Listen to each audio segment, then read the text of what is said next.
En fait, beaucoup d'entre vous, quand vous travaillez sur vous-même, vous ne travaillez que sur la partie, que sur la partie où vous faites le nécessaire pour apprendre à apprécier votre solitude, à apprécier votre célibat.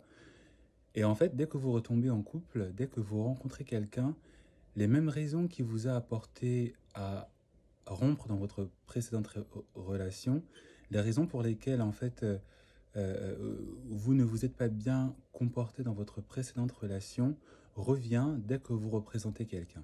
Pourquoi, à quoi est-ce que ça sert de travailler sur soi lorsque l'on est célibataire si ça n'est que pour travailler sur l'appréciation de son célibat en oubliant le travail qu'il faut faire pour avoir un comportement correct, pour avoir un comportement d'acier lorsque vous serez en couple? À quoi ça sert de travailler uniquement sur votre comportement lorsque vous êtes célibataire, en oubliant de travailler sur le comportement à avoir, le mindset à avoir, les attitudes à avoir lorsque vous serez en couple? Pourquoi vous négligez la partie de comment est-ce que moi je suis en tant que personne, en tant qu'homme, en tant que femme, lorsque je suis en couple? Pourquoi vous négligez cette partie-là? Pourquoi, quand vous vous remettez en relation avec quelqu'un, vous retombez dans les mêmes comportements, les mêmes attitudes, les mêmes craintes, hein, les mêmes mindsets psychologiques, les mêmes mindsets de victimisation, les mêmes mindsets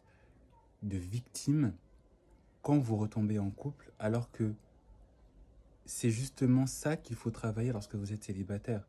Vous devez effectivement travailler sur votre côté célibataire, apprécier votre célibat, devenir la meilleure version de vous-même en étant célibataire et aussi travailler votre mindset, votre personnalité lorsque vous serez en couple pour ne plus répéter les mêmes erreurs, pour ne plus répéter les mêmes bêtises, pour ne plus répéter les mêmes comportements, hein.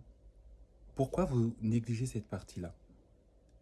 Pourquoi répéter à chaque fois les mêmes erreurs?